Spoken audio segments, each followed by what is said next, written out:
മണലൂർ മണ്ഡലം 11-ാം ward Congress committee Mahatma Gandhi കുടുംബ സംഗമം നടത്തി. KPCC സെക്രട്ടറി ഷാജി കോടങ്ങണ്ടത്ത് ഉദ്ഘാടനം ചെയ്തു. പഴയകാല കോൺഗ്രസ് നേതാക്കളെ അനുസ്മരിച്ചു. മുതിർന്ന കോൺഗ്രസ് നേതാക്കളെ ആദരിച്ചു. വാർഡ് കോൺഗ്രസ് പ്രസിഡന്റ് ജോബി വർഗീസ് അധ്യക്ഷത വഹിച്ചു. DCC general secretary VG Ashokan മുഖ്യപ്രഭാഷണം നടത്തി. DCC സെക്രട്ടറിമാരായ KK ബാബു, KB ജയറാം, മണ്ഡലം കോൺഗ്രസ് പ്രസിഡന്റ് MV അരുൺ, റോബിൻ വടക്കേത്തല, സൈമൺ തെക്കത്ത്, വേണു കൊച്ചത്ത്, പുഷ്പ വിശ്വംഭരൻ, സിജോൺ ജോസ്, റിജോ ജോണി, സതീശൻ പുതിയേടത്ത്, ഇന്ദിര ഉത്തമൻ എന്നിവർ സംസാരിച്ചു. പല പ്രത്യയശാസ്ത്രങ്ങളും ഉണ്ടായിട്ടുണ്ടെങ്കിലും അഹിംസയുടെ പ്രത്യയശാസ്ത്രത്തിന്റെ അപ്പസ്തോലനാണ് മഹാത്മജി. സാധാരണക്കാരനെ പോലെ ജീവിച്ചു മഹാത്മജി.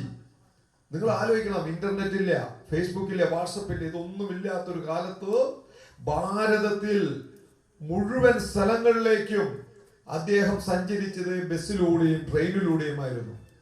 ഈ ഭാരതത്തിന്റെ ആത്മാവ് കണ്ടെത്താനാണ് അദ്ദേഹം സഞ്ചരിച്ചത്. ഗ്രാമങ്ങളിലാണ് ഭാരതത്തിന്റെ ആത്മാവ് എന്ന് പ്രഖ്യാപിച്ച നേതാവ്. ആ ഓരോ ഗ്രാമങ്ങളിലേക്ക് കടന്നു ചെന്ന മഹാത്മജി